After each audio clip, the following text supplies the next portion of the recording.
Bander and my neighbor, Etty. And I'm like, what a small world. And we got connected. I'm very into somatic healing. Loved learning more and more about it. Also with the last episode that we had together. And I felt like so many of us wanted more. And when you told me you were coming to California, I'm like, for sure, let's get together and do it together. And since then, we've shared, time together and connected with more of other modalities of healing to really always upgrade what we can do to bring health and happiness to our day-to-day journeys. Yes, and to expand our vessels to receive more and more alignment with Hashem. And that's one of the things we were talking about even before the class. That some of the trials and tribulations that we go through, we know Hashem in a second can kind of give us what we want or what our goals are. And but when we're not getting those, that there's some molding of the clay, and we're the clay, and expanding of the vessels. So we were talking about that too. Especially right now with what's going on in the world, there's just so much confusion, so much different opinions, so much energies behind those opinions, whether it's, of course, politics or with what's going on with the vaccines, no vaccines. People, I'm hearing stories, it's causing friction between husband and wife because each one has a different opinion about all these matters. It's causing problems between shuls, because do they want them in? If they didn't, or they don't want them in, it's just a lot of nervousness, a lot of fear, and really kidnapping of our minds, because the unknown could cause so much stress and so much tension that it actually then affects our body. And so whatever we can do to really get to that equilibrium and harmonizing all that's happening within our internal organs, literally, the better we'll be, whether we decide this or not, because we don't really know for a lot of us. And the stability of our future is kind of dangling, with more unknown. Right. And as you said in your book, I got to read some of Miriam's book while I was on the plane. I read it at home, but it was also a great opportunity to read on the plane. And Miriam mentions like the fight and flight response in the body, and how that, that's what fear does. And especially fear of the unknown, and especially Corona, I think, has put everybody's system into that panic kind of thing. And then not only do we get that adrenaline going in a way and stress our organs, but we also don't get in alignment with Hashem either, and we can't hear our intuition. So I mean, generally speaking, as I always say, what I've been taught is that the emotional part of our brain works 3 to 4 times faster than our rational part of our mind. So if we're hearing all these different things, we're triggered emotionally. Then we get into that fear state, and then our minds are pretty much done. It's like it cannot handle the bombardment of the intense emotion, and then you can't think so logically, and you can't really make rational decisions. And many people are telling me that their spouse or their child are just on a gut level making decisions that not so necessarily going to bring peace to the home or peace to the relationships or peace to the body. And people are suffering digestive issues, and people are suffering severe headaches, and people are suffering insomnia, and the list goes on of the onslaught of what's going on in the world on our psyche and our body. And now, like, I kind of understand more the energies of the fears of the unknown, and what it has its effect on our just like making decisions not rationally. And that really gets in the way of relationships, especially. We're here on Divine Soulmates, and we are here on Zoom. We usually do a Parsha class. I will do the Parsha class toward the end, but such a nice surprise visit that I said, let's do both and combine. which you'll see in the end how we're going to combine that. Hashem We're will going to see. make the connection. Yes, everything is connected. We have to live at the time. So we had some ideas of you explaining what you have found healing in the somatic healing process with your clients. And then guess what? I get a bonus, a free treatment. And I'm going to be your patient today. And then you're going to join and enjoy the treatment, like from the frequency of the vibes online. And and I don't have to pay for it. So, because these treatments, they cost and they add up. So I was so thankful for that amazing opportunity to get that. But without further ado, please share with us your experience with clients and what it's done for you personally, and so that our audience can find out more about you, where to get a hold of you. If they're interested, we'll post it on the chat for them to get further information about you. Yeah. So I guess I got into somatic healing, and I might have said this in the past as well when I was with you last time. I had a lot of pain in my body many, many years ago. And a massage therapist put her hand here on my chest. I was going to chiropractors, I was going to doctors, I was going take blood tests, like what's going on? Why don't I feel well? Why do I have pains everywhere? What's going on? I can't clean my home. I can't take care of my kids. I remember once my husband was out of town and he called me to see how I was doing. And I just started to cry because I had an event, and I just I'm in so much pain, and I just can't clean up. I can't do what I'm supposed to be doing, as a, homemaker, as a mom and everything. And again, I was going, the chiropractor, I'd get some relief. The massage therapist, I'd get some relief for a few days.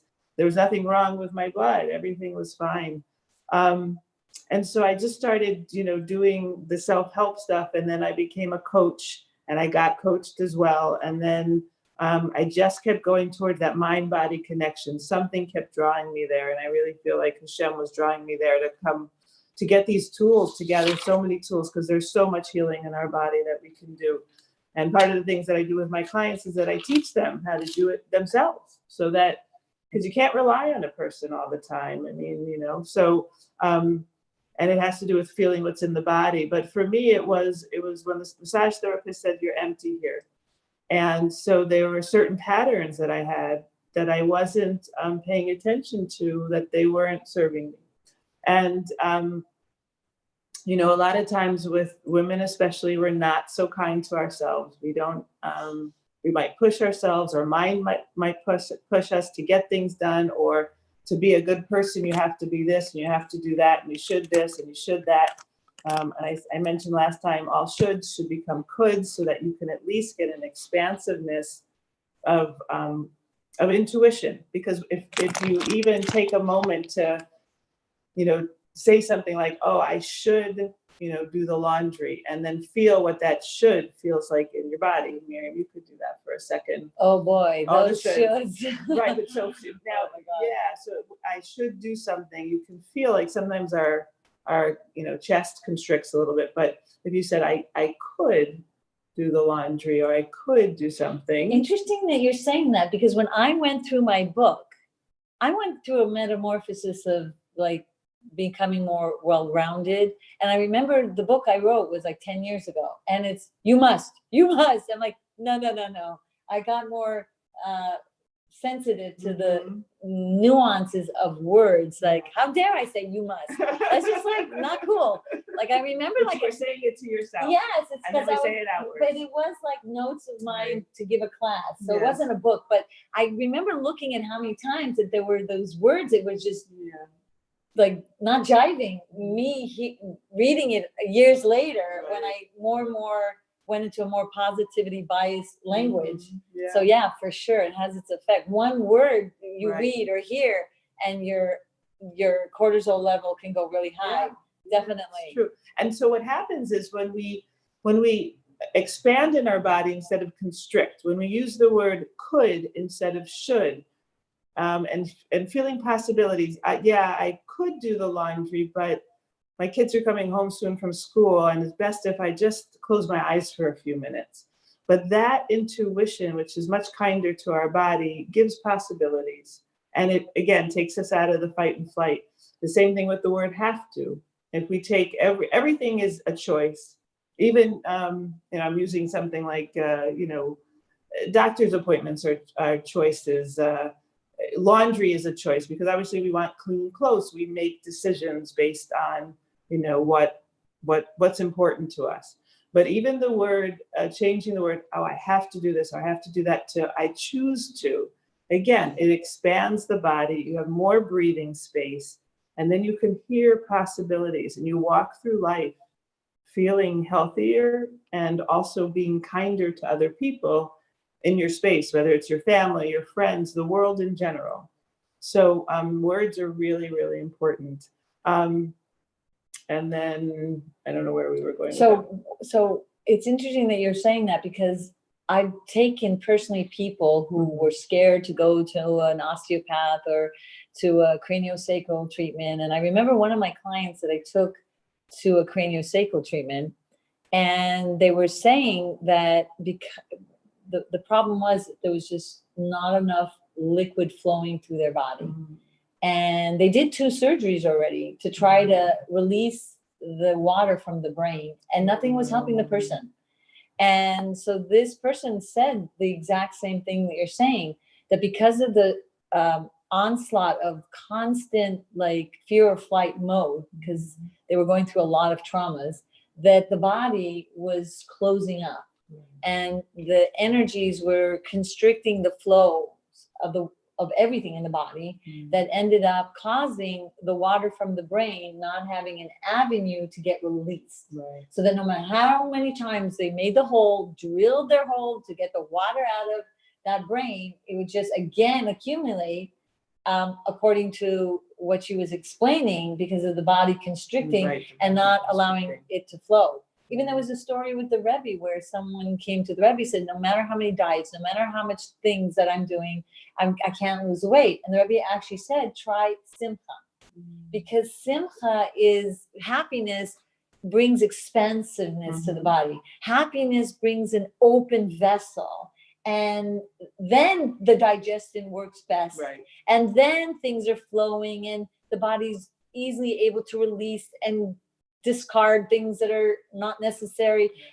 But when the person is under anxiety and stress and tension, then it is so constricted that it has the hold on every kind of minuscule of calorie food that you're eating, and that causes the weight to stay on. So sometimes people are really doing every kind of diet and it's not working for them, but they're so constricted, their body's so closed that it's hard to shed. Yes, exactly. So we're just seeing the effect of the mind and the words we're using, the language that we're using, the lack of kindness and the lack of self-compassion sometimes, that's closing up the body, causing adrenaline to flow and affecting the organs and digestion and everything else. I have a client who it had insomnia and was going to the hospital Friday nights with terrible panic attacks, had vertigo.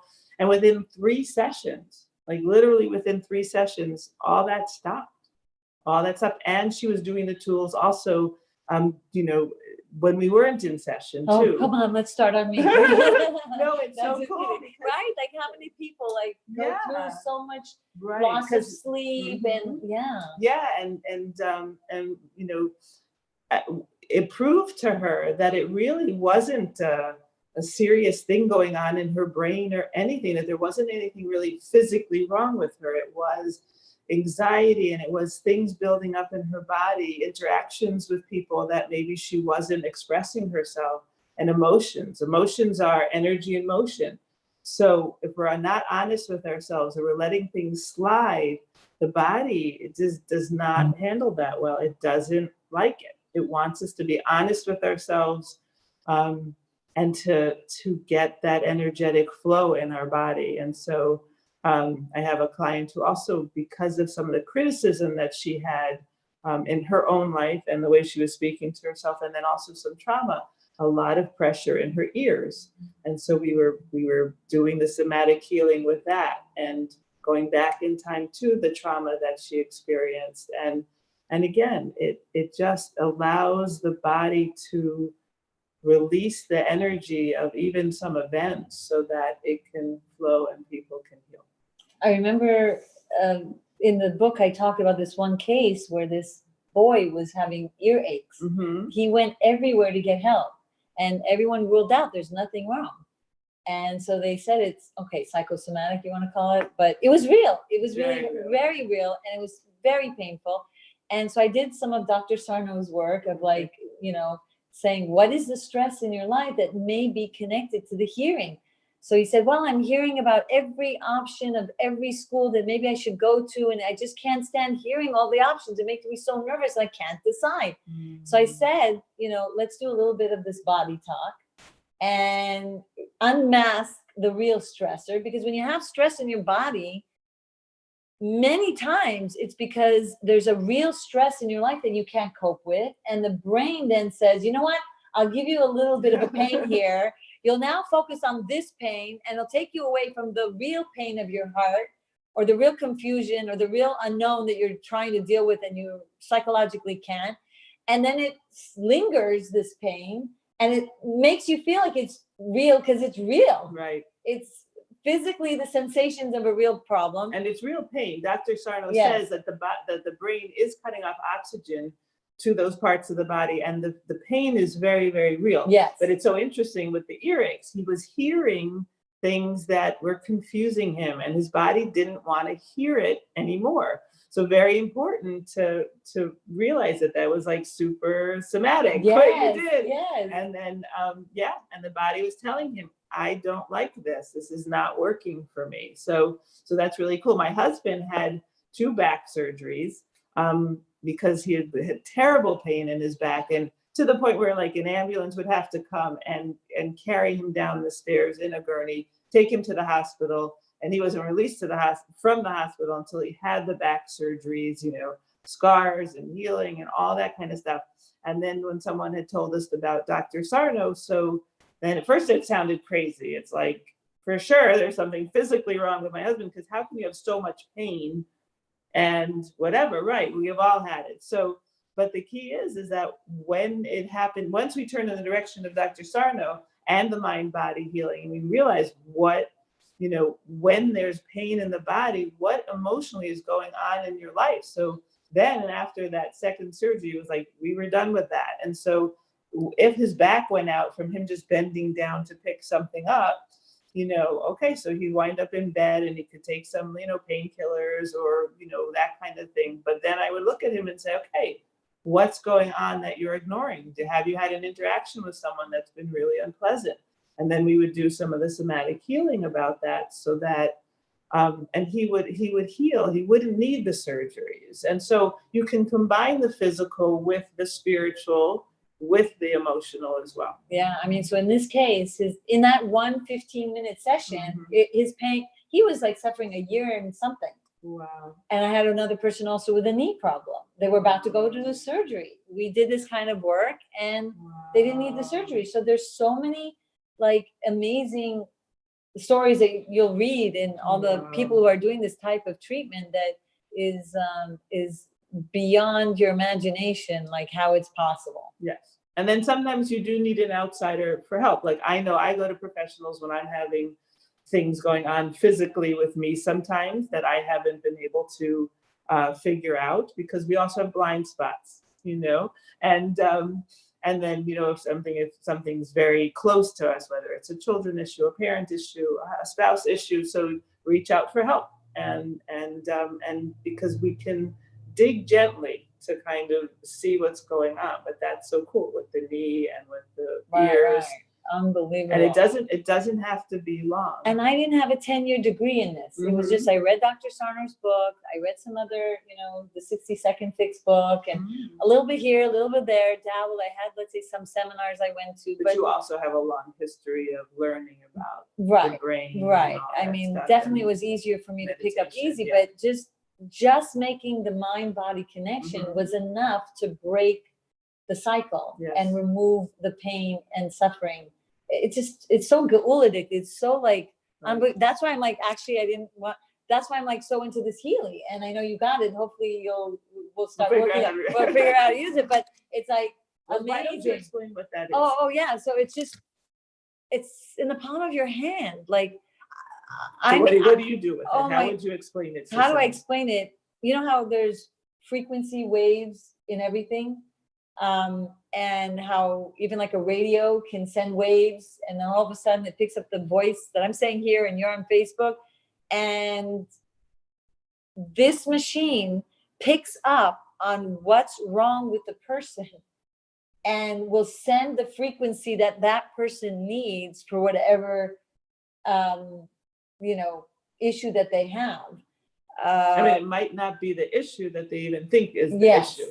And it's interesting. It has Bach remedies. It has amino salts. It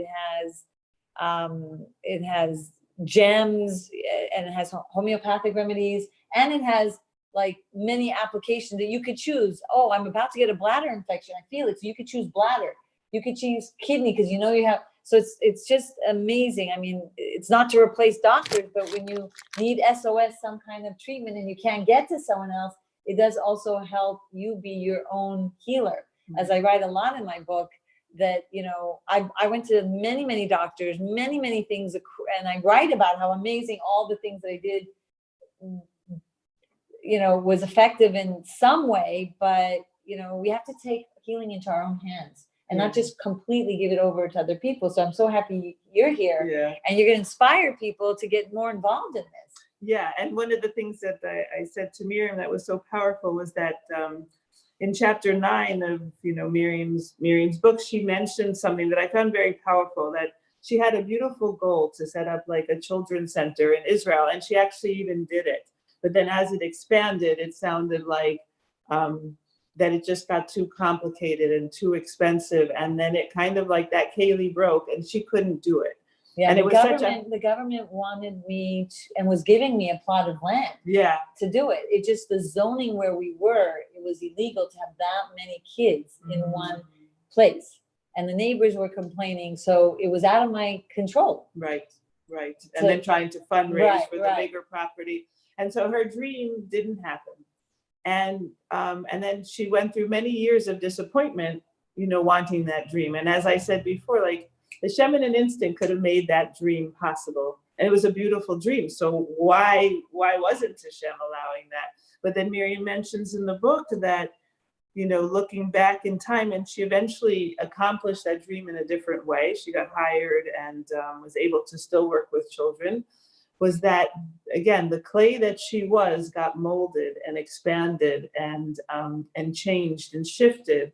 And that's part of the healing that we're talking about, that when we have like trials and tribulations and things aren't working, we're wondering what's going on. Like if someone's looking for their beshert, it's like, why can't I find my beshert? Hashem could give me that person in a minute. Or if someone's married and it's like, okay, I'm married now, it should be fine. But it's like, then there's things to work through in the marriage, or there's friendships, or there's careers, stuff's going on. And it's like, look beyond what you think should be happening and Hashem should be doing for you or making it happen, even if it's such a positive thing, because there's some kind of molding that Hashem wants from you. And all these healing treatments, especially because we're talking about energy, we're talking about emotions, we're talking about frequencies, it's all expanding the body that we are, the vessel that we are, so we can achieve more alignment. Because in the time of Geula, the body is going to nourish the soul. Right now, it's the soul nourishing the body, but as Geula keeps being more and more revealed, it's the body is nourishing the soul. And also, we will all be, have prophecy. We will all have that connection to Hashem. And so it's very cool, this kind of healing that is making our bodies, expand and become, I guess, Kaylee. That's so beautiful, the way you explained it. It makes me even more excited for Mashiach, like the revealed Mashiach with all of us in Yerushalayim. Amen. Mamish. Wow. And we're doing it. We're doing it here. All of us are doing it. You have such a beautiful way with words, and you surprised me when you said you wanted to talk about my book, and I'm like, oh, wow, thank you. There's so many lessons on each page. It's a very beautiful book. Everyone should definitely read it. It's very inspiring, and you can find yourself on each page, the things that you're going through, and then the lessons that you learned through Miriam's stories and her experiences. Thank you. Wow. Yeah. So without further ado, can I be your first client for the first session? Yeah. So you ready? Okay, what am I in for? Okay, maybe I should. Yeah. So the way that I'm gonna get comfortable. First of all, definitely get comfortable. This is like a very mini session. Yeah. But we're just gonna play with it. Can we invite the group to do it at their own home with their own risk? Like, could it open up something in them? And then at first I thought I was maybe joking, but then I was thinking like, everybody can go, and they can reach out to you if they need extra assistance. Yeah, that's right. Okay. And I'll put my website on there. It's miriamrussell.com. And one of the things is, like I say, play with it. And that's also another kind of coachy term. And the reason why we use play, because again, in the body, it feels different than the word work. Oh, if a client says, I've got to work on this. It's like, no. I'm learning a lot here. When you feel in the body, what does it feel like? I will ask you, Miriam. Yeah. If you say to yourself, I have to work on something, what do you feel in your body? You feel heavy, like you have something like to do, like another thing to do, and not doing it right, and lacking. As Miriam says, we don't need to change, really. We just need to be more of who we are. Exactly. And expand on the soul. So we use the word play. No, don't work on anything. Just let's play with it. And so that's what we're going to be doing here. I have to write notes also. Okay, so Miriam, and everybody can do this at home if you'd like. Pick in your mind, just pick an interaction that you might have had recently that was difficult for you, and maybe that you would describe as like difficult. It caused you discomfort. It actually, some of my friends know that I had an incident that certain things happened that was, and I actually maybe mentioned in a previous class actually that it was kind of a little challenging. Okay. Yeah. Okay. Yeah. So where do you feel that in your body when you think of that interaction with someone or that experience? Where do you, when you go into your body, and you can just, feel your feet on the floor is very solid. You can wiggle your toes. And a lot of times when I do this with clients, like we don't do it on Zoom because we're not going to be seeing each other. It's very, part of somatic healing is sometimes even acting things out or feeling it in the body, closing the eyes. So, but like, where do you wiggle your toes and you put your attention on your toes and just notice your toes wiggling, and just take a breath in and then release. So where in your body do you feel that experience? I tend to feel pressure on my eyes and a little bit in my head. Okay, great. So I would actually invite you to put your hands by your eyes and by your head. Just like that boy had that experience with his ears, the physicality of that experiencing it is showing up by your eyes and the pressure in your head. So you can just breathe and notice. And when we notice what's coming up in our body, the energy can actually flow by noticing. So you just breathe, you feel your feet on the floor, you hear some traffic outside. And just notice the pressure that's in your head and your eyes from that difficult experience. I've trained my ears to hear that as a wave on the beach. Because if you really tune in, it sounds like waves. The traffic. Yes. Oh, interesting. Okay. So do the same. Okay, yeah. Well, it's just, again, like just a lot of times we go throughout our days, we don't even notice sounds. Right. And there's a lot of sounds around us. So now, do you have a pen nearby? Oh my, it looks scary. Don't do this at home. Okay, so I had a pen, which I hope we're gonna use. Yeah, so I invite you to just scribble what's going on in your mind and your heart about that experience. And it could even be like a letter to the person, like, and being honest with yourself, like be honest with yourself. Like, what would you want to say? What words would want to come out that you're not going to express? for whatever reason. Are you going to read this out loud? No. You're No, just scribbling, kidding. so you're not. Oh, even, I'm not scribbling. I'm not writing down? No, you're scribbling, so you Uh-huh. can scribble what, but and it's never read out loud. Uh-huh. It's just you pouring out what's in your mind and your Uh-huh. heart, and just like scribble the words. Like yeah, like it could just be like, I wish you had done something different. Or Is this a sign? Because it's not working. No. Okay. Fine, All it's right. fine. Okay, you got to scribble there. Yeah. Now rip it. Now take it out and just rip it. Mhm. Rip it up. And again, this is like a mini Right. thing. But when we rip something up, that has like all that pouring out of stuff on it, destruction makes way for creation. So you can rip it. Right. So interesting. I did this yesterday on my Zoom call. Yesterday we did a 5-day challenge. I actually invited everyone to go look at it, but I don't know if the plate is still here. Maybe I took it. Anyway, wow. What did you do with it? Did you break a plate? So this one client of mine had the idea to put it on a plate, and she wanted to break it, but I really didn't want to break mine, so I decided to keep mine as a memory. But what we did the 4 elements, and we wrote what's the negative of it, and on a paper plate, like the point was to like rip the outer part of all the negative of the 4 elements, and then leave the inner circle, which is the real you, into the real essence of your soul. And then we made a heart in the middle. So Wow. So even though that we didn't, super creative. Yeah. So the thing I'll is, show it is to you that when we leave.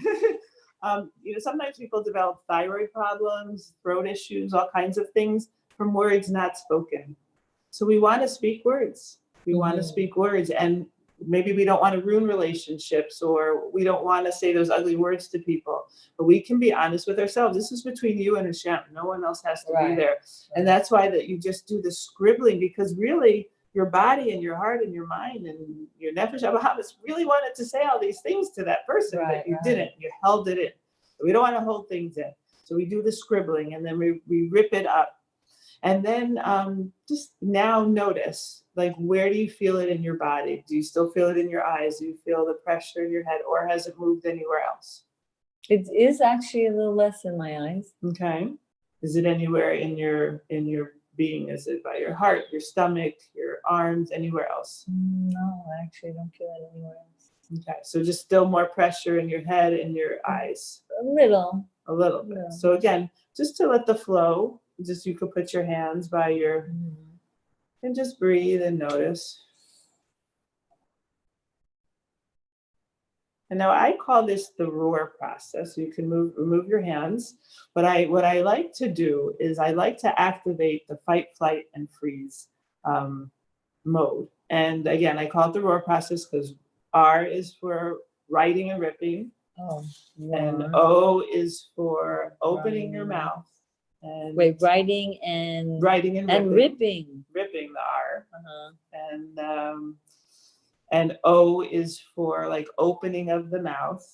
And this is the roar process. And it's just like a somatic release. So we want to like open the mouth. So if you wanted to like just, you could do this in your imagination. You can do this right now if you wanted, but just even open your mouth. And again, that's why with my clients, we don't do it on Zoom. We just do it over the phone. And you just imagine like. I see. You don't do it. I'm glad you clarified, because I thought you don't do it with people on Zoom. I'm thinking, pandemic, how have you been doing it? But you're saying you're not doing it on Zoom to like make. We don't have the video. There's no video. So you do it over the phone, so they're not embarrassed. I'm sure you're happy I clarified that. Yeah. So it's over the phone. The sessions are over the phone, and sometimes it might be over Zoom, but we start with saying hi, hello, and then we turn off the camera so that the client can feel comfortable, even putting their hands in different places or opening the mouth, and just like allowing like a silent scream, basically. So you can do that if you want, or you can just even in your imagination imagine just kind of having energy come out of your mouth, expressing the thing. Oh, I see. So the opening of the mouth, you're doing almost a meditation, that you're on the top of the mountain and you're talking to God because you want to let it out. No, not talking to God. You're actually like, no, because you're actually like, it's kind of like this. It's like, well, it's kind of like going, it's like the A part of the roar is action, taking action. So action. in a certain situation, if someone criticized you or yelled at you or put you down or something like that, you might have wanted to run from the scene. You might have wanted to hit back. So you allow the body to do that. So you kind of like, just kind of like, roar. That's the roar. So that's, so it's not like, it's not opening your mouth to Hashem. It's opening your mouth like, ah, like, okay. So like, so the roar is like the roar of a lion, you're saying? It's like the roar of the lion. It's like, I'm not keeping this in, I'm expressing this. So you expressed it in writing and you ripped it up. And then you're like, if like, again, your body might want to have yelled back at that teacher when you were when you were a 10-year-old in class and they criticized you, that, you might want to yell at your spouse, but you're not going to, because it's going to ruin the relationship. Right. But what you're at least doing is being honest with yourself, honest with your body. And so you roar, it's like that, like what a temper comes to mind tantrum. for me is like, for instance, let's say I'm dancing. I do a lot of dancing and meditation. I even dance actually when I pray. It's beautiful. So, and depending on the day of what load of energy I want to release, so I definitely kind of can do that movement and that almost more begging and like, like almost chutzpah de kedusha kind of thing, which means like you could be kind of chutzpahdik to Hashem because it's for like a good reason, it's for a holy reason. So like you could do this with the holiness intention of this, like letting your body release it and like say, you know what, Hashem, you hear me and I don't want them to hear me, kind of thing. That's beautiful. You know what I'm saying? To bring Hashem into it that way. Well, and the way I do it, because that's another addition, and that's beautiful, is that like between you and Hashem, you're letting, we have egos, we have nefesh abrahamises, we have, we're not privy to why we got that experience. We're not privy as to why we got yelled at by somebody, and it doesn't feel good to our body, and we don't like it. And so I just look at it as like a 2-year-old or a 3-year-old or a 4-year-old having a temper tantrum. So I allow myself to have a temper tantrum. I allow myself to let that frustration out. Rah! Like, I didn't like that. Right. I didn't like that. So, yes, is there a higher level of like, okay, everything comes from Hashem, and I'm sure, Hashem has his reasons, that's great. And sometimes I can skip the whole process and just be in that zone of Kedusha. But a lot of times I feel like a 2-year-old or a 3-year-old and like, I didn't like that, or that didn't feel good to me, that kind of thing. So it's like getting bigger with energy instead of suppressing energy. Oh, I just got yelled at or criticized by someone that didn't feel good, but Hashem did it for a reason. It's the opposite of that. It's, wow, that felt really bad, and I'm not going to keep it in my body. I'm going to write really what I wanted to say. So, dear so-and-so, how dare you speak to me that way? How could you say that to me? And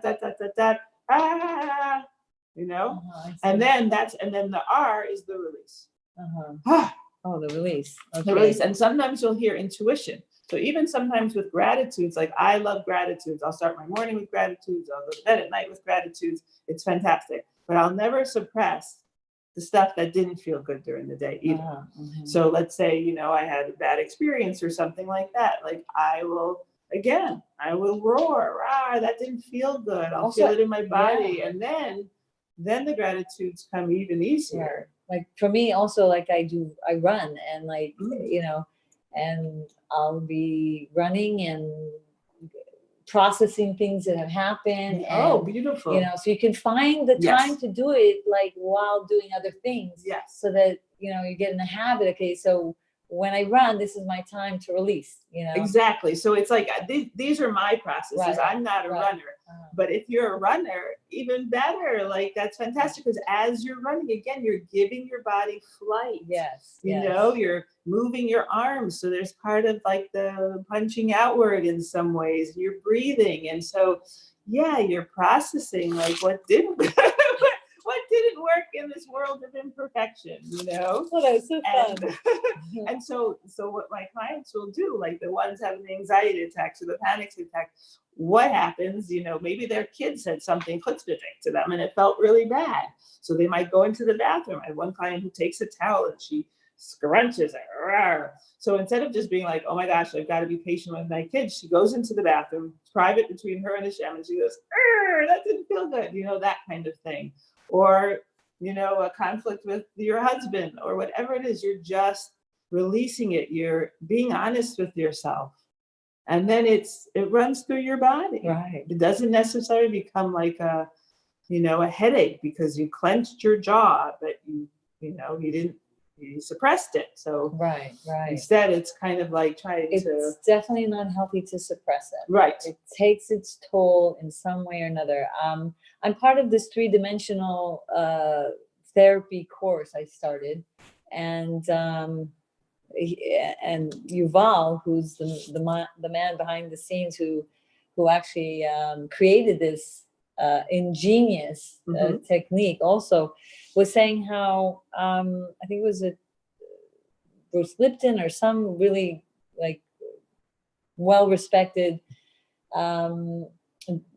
he's a scientist. Yeah, I think, scientist. That he was saying that like 95% of like medical issues and diseases is the emotional trauma that we have gone through that's getting lodged in our cells. Yeah. And that even 5% more of that is part of like what our ancestors may have experienced that got passed along in our DNA that we're carrying because of and that's why it's 3-dimensional. It goes back like three generations and more back to like help the body release from the trauma that could be lodged in the body. Amazing. And yeah, sometimes when I'm in session with clients, like using other tools and everything else, metaphor tools and other ways of, going into the body, I'll say, does a memory pop up? Because the memories and the traumas and everything else are in our cells. And when the body is ready to release that, it will kind of tell us. We'll get an image, we'll get a memory popping up, and then we'll play with that so that can be released. And it could be when the person was 5 years old, someone yelled at them.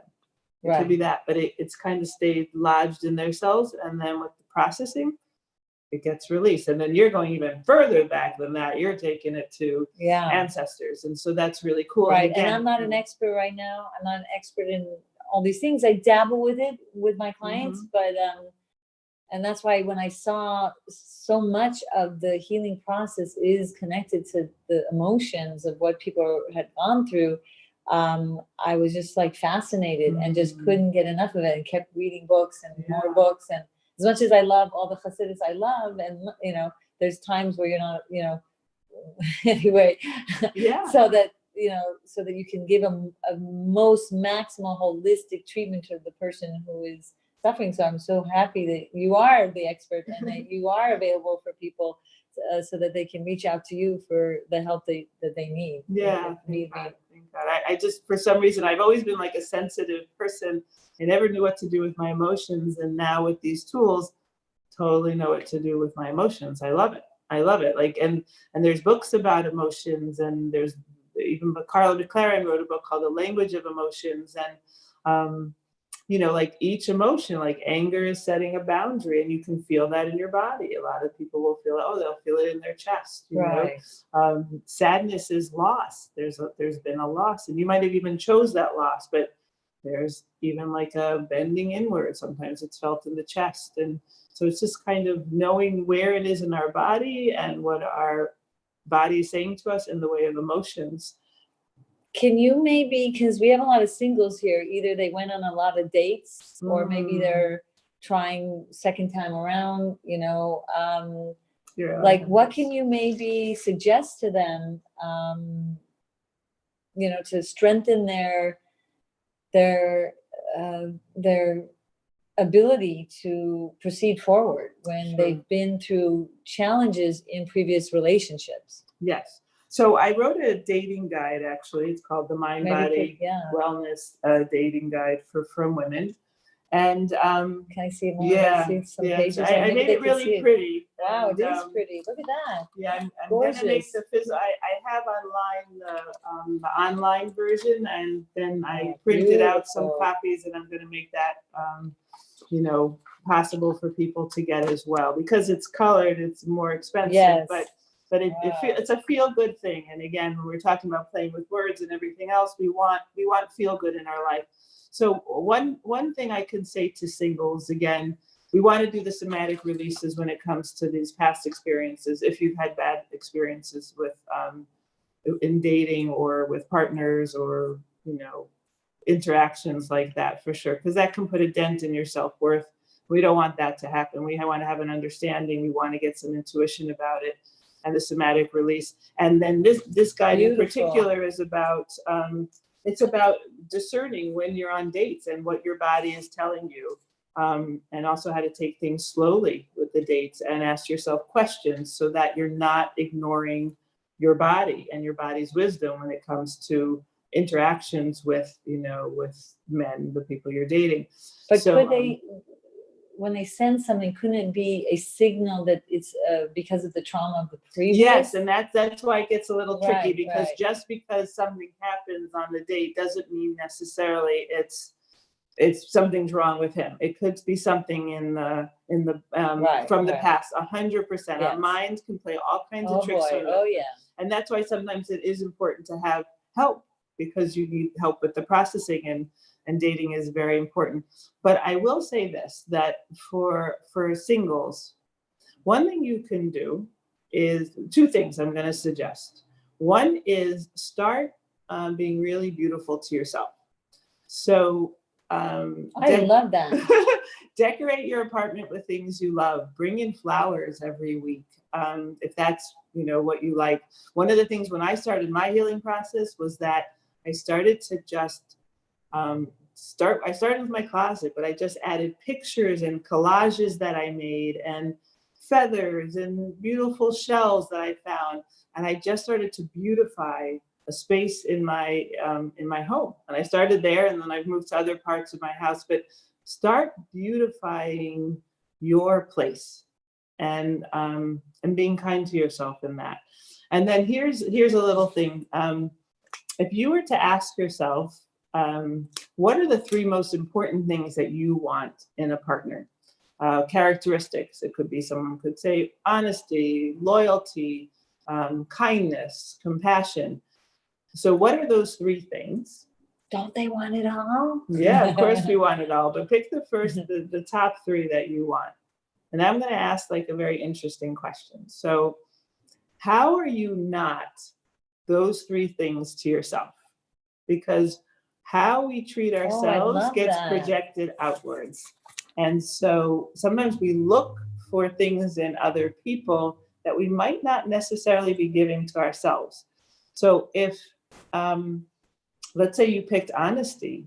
So where in your life are you not being honest with yourself? And again, we talked about the somatic healing. We talked to Miriam about, where do you feel that in your body, that experience that you had? Be honest with yourself about it. Write it out. Like, oh my gosh, like, dear so-and-so, that felt really bad.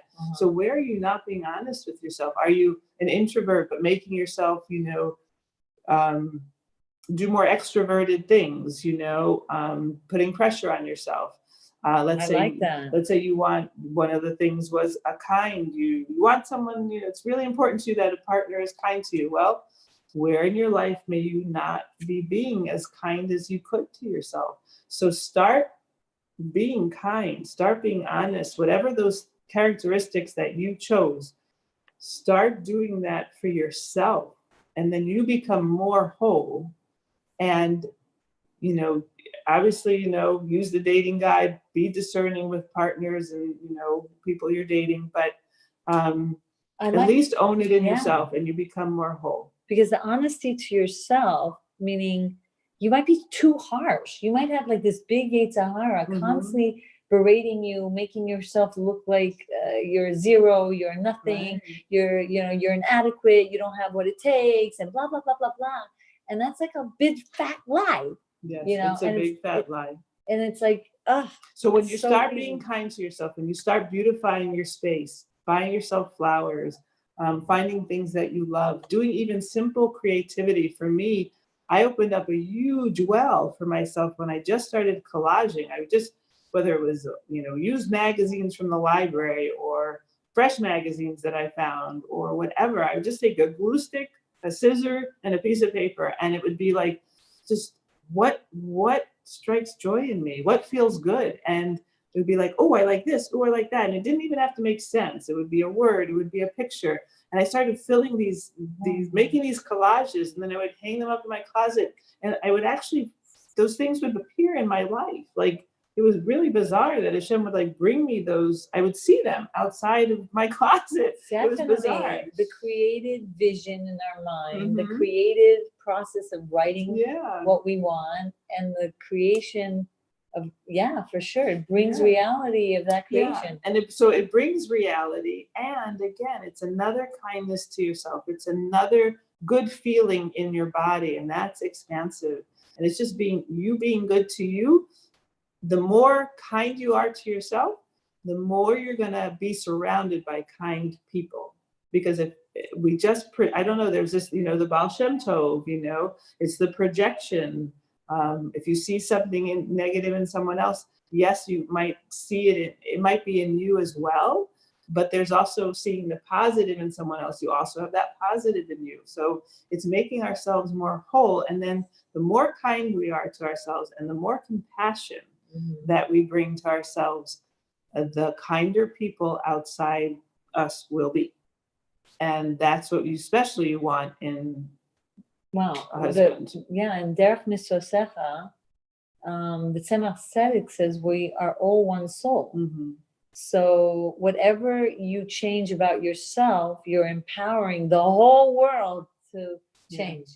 So if you're kinder to yourself, you're giving spiritual seeds that they can grow in kindness because you fixed it in yourself. It's amazing. And it's amazing. And I know I did this for myself, and it really made a huge difference. It has. It really has in so many people's lives. Yeah, so that's so for singles, that's what I would say to do. Start being kinder to yourself. I'm taking a self-compassion class, and who would think that it's 10 weeks long?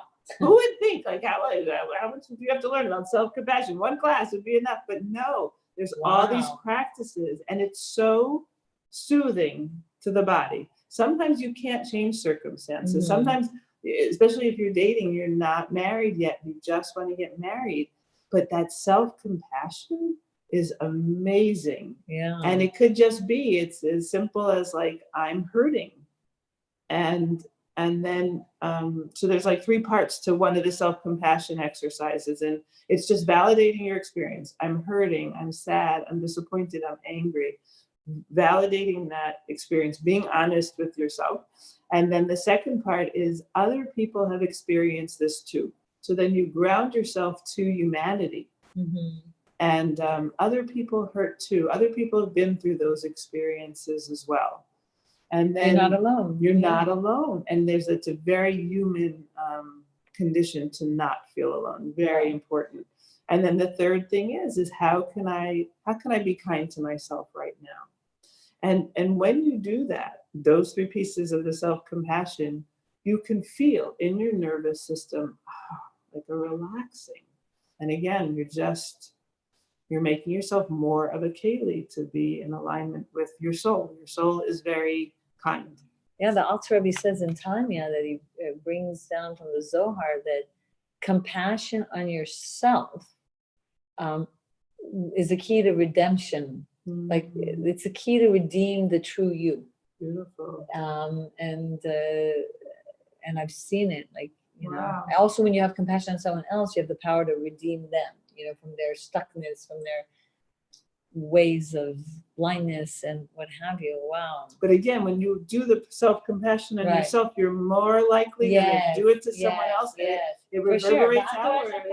You don't love yourself. Exactly. It's very hard to love someone else. Right. It's ripples. And these frequencies ripple out, the kindness, the compassion. And so that's very beautiful. That should be an expanded teaching, is that the self-compassion is what brings you redemption. Yes. It's stated in black and white in Tanya. And I wrote it in my marriage book because in many situations, it's so easy to judge someone else.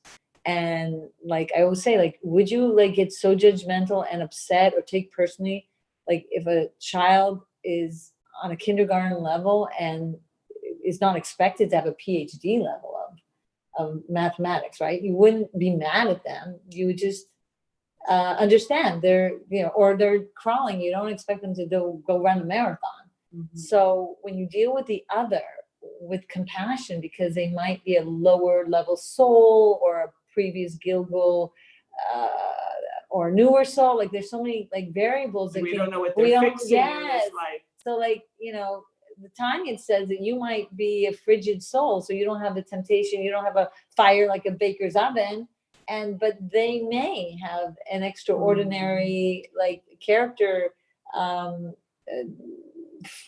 it a weakness, but it's really their greatest strength, as we spoke about yesterday in the class, and more about that at another time. But you have compassion on them for where they're at, and not take it personally. Mm-hmm. And then you protect your body from going into that closed and emotional, trauma from having been experiencing their negative energies. So you know what I'm saying? So yeah. So Miriam, I think, goes to a certain level where it's like you skip some of the icky stuff, and that's going to work. That's going to work for some people and sometimes. And so try that. But if that doesn't work, then do the roar process. You know what I mean? And do it another way. Or I have an exercise called owning your shadow, where it's like when you see something and you're judging it in another person, how to own it in yourself. Like I've written about that on blog posts. It's owning your shadow. Again, all of us becoming whole and seeing it in ourselves. So there's many different ways. Or just grab the Healy. I haven't figured out yet how to use it. And just frequency it, boom. Well, I'm telling you, if I can learn it, anyone can do it. People know how so untechnical on Zoom I am. Come on, everyone's getting it. I'm like 10 times. I've said 20 minutes before, and it still doesn't. You saw how many times I tried, and it didn't. I'm amazed. I mean, she's like, "Can you help me?" I'm like, "No."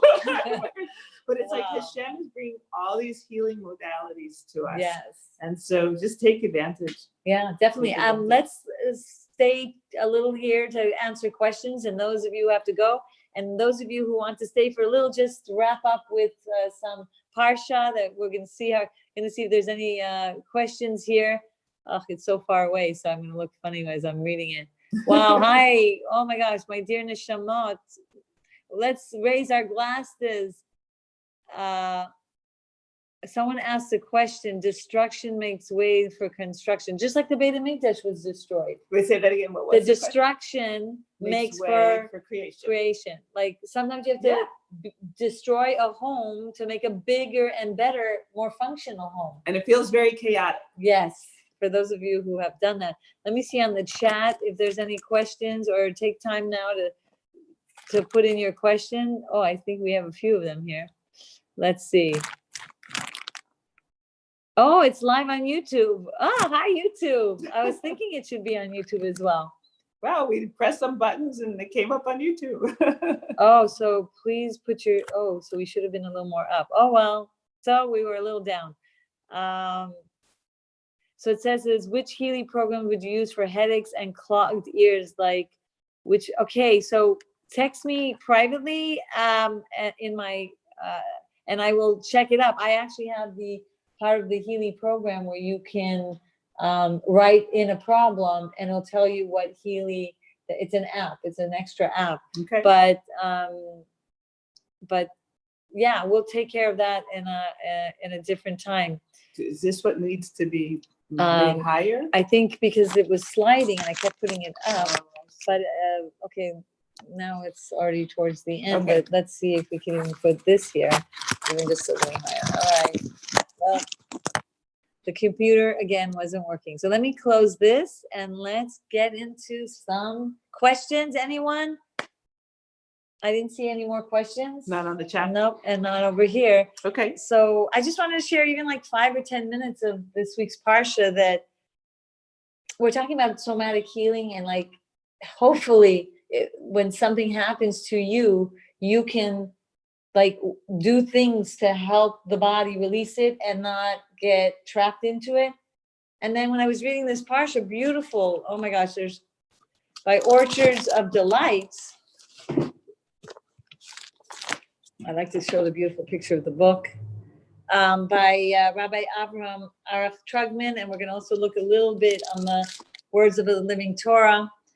And it stated here, and it's just like, I think my whole reason. This one they can't see your face. They can't I see don't my know face. Okay, she said to lower it, so let's higher it. So let's not. Oops. Higher, lower. Okay, let's see. We see each other. Okay. If we see ourselves like Yeah, that, I think it should so. be fine, right? It should be fine. Okay, maybe it was before when it wasn't fine. Okay. Maybe, I don't know. Okay, so a lot of people have a sense of alienation. Mm-hmm. And they feel like they're just a nameless entity in a cold and impersonal world. Especially right now with what's going on with the social distancing and the isolation.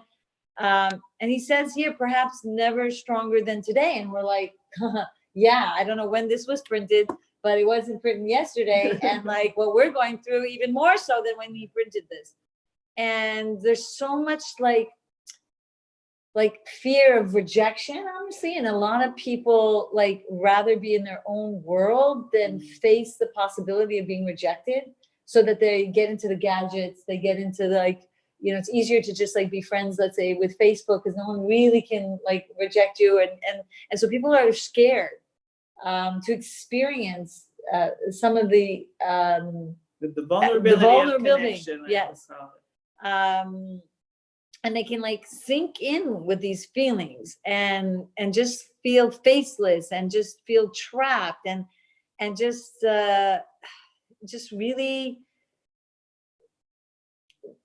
not ready, especially, you know, those singles who have gone through many dates or, you know, different relationships that wasn't so easy for them, or even with sometimes your own children or your own spouse. Either way, even you know, you can have a lot of people around you and still feel that isolation. So each one of us is so unique, and each one of us is so like such has an infinite worth. And in this week's parsha, when they were taking the consensus and they were bringing the coin for to be counted, the symbolism was that on the one hand, it wasn't a full shekel; it was a half a shekel, helping us come to the common denominator of our equal stance in God's eyes.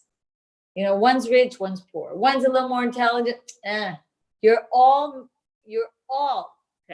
halves. You're all equally half. There's just, you're all cherished. You're all beloved. You're all like, I'm on fire, you know, Hashem says to us.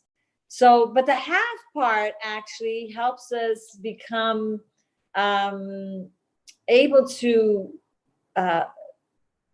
be in that space of being okay with the imperfection of our being. I mean, imagine like you're coming to God with a half and God's saying, I love your half.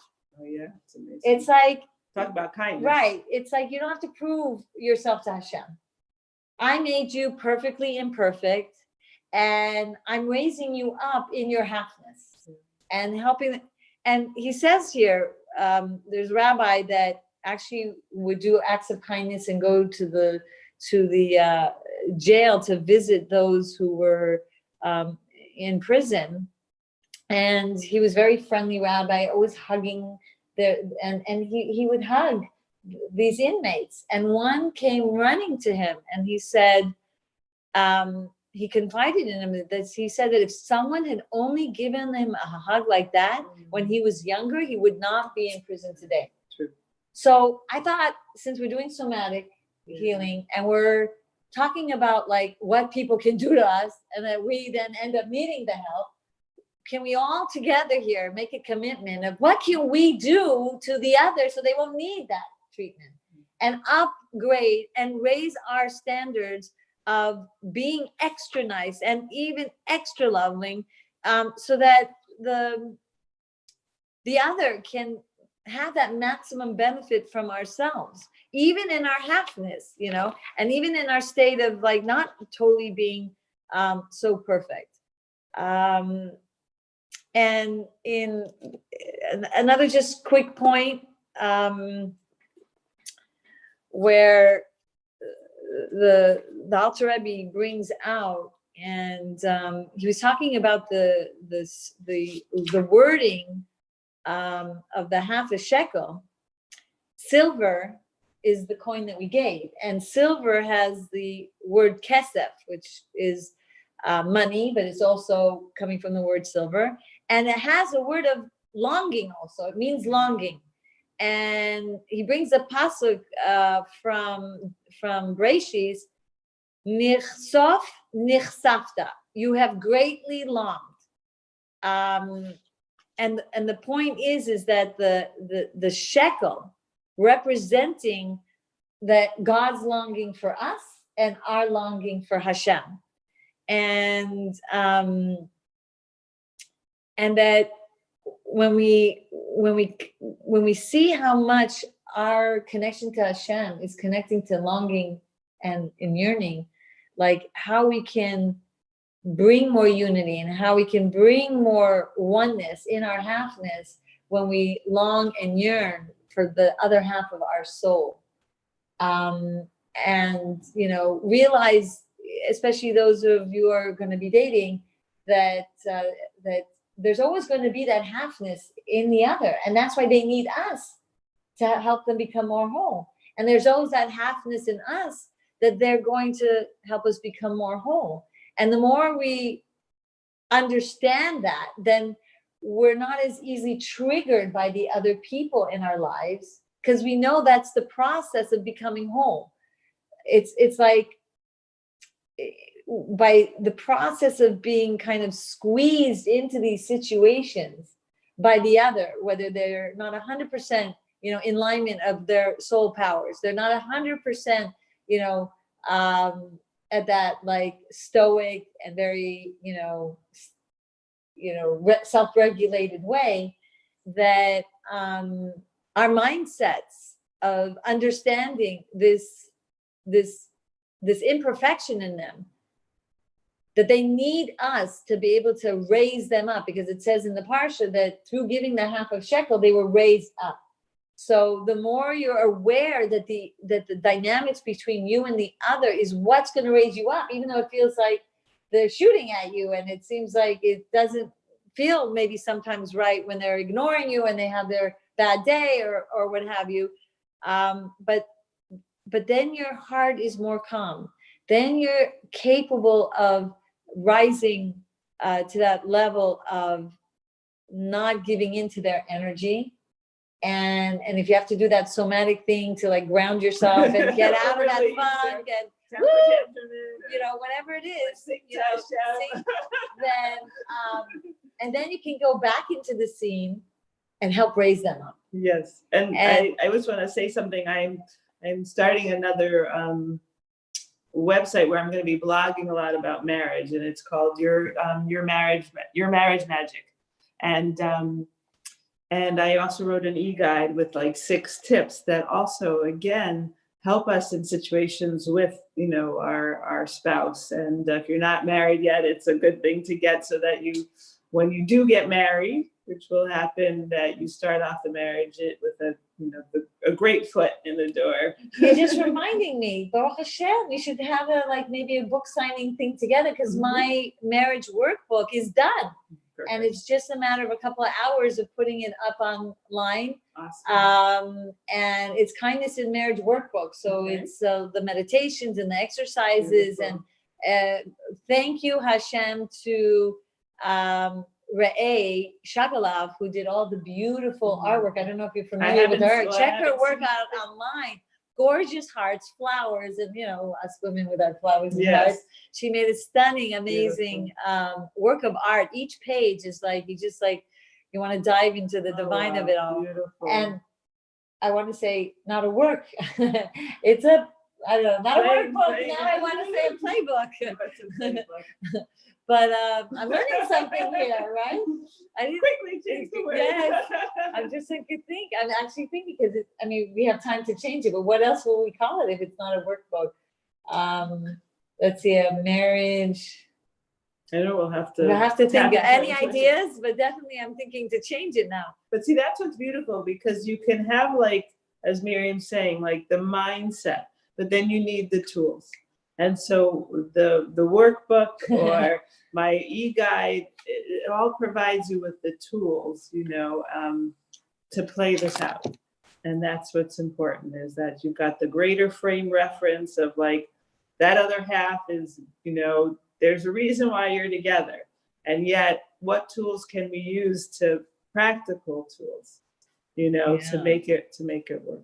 And definitely more hugs, more holding hands, more embracing, more of the soft touch, more of all this, like, it's just so healing for the other, when you're married, please God, or to your child, or, and if you need a massage because you need that like release and that physical touch by the other that's going to help, do what you need to do to help your body stay well and healthy. Do what you need to do to release, and do your maximum to not do it to the other in the sense of the negative, and what you can do to like really bring more joy and happiness to the other. Right. And then the more self-compassion that you have, the more you treat yourself as someone, you validate your feelings and your experience, and then you connect it to the whole, like, wow, other people are hurting too. How can I be kind to myself?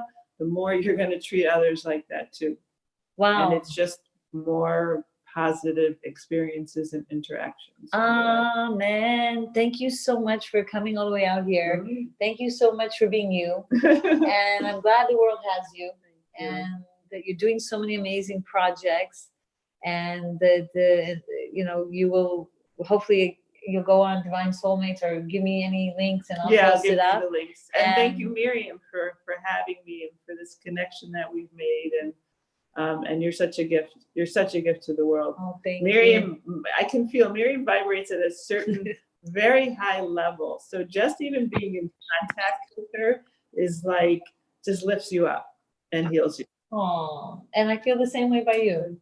Really, thank you so much. Thank you. I think we have such an amazing group of women here together, and soul sisters and brothers that are just in line with whatever we can do to make the world a better place. Yeah. And always wanting to grow and reach new heights. Yes, and reveal Mashiach here. And with that, we're like totally ready for the complete revelation of Geula. Amen. I'm just going to say hi to everyone here that's showing up here. Wow. Susan, nice to see you. And Simcha, wow, that's amazing. Some of you made it to the end. Ruchama, nice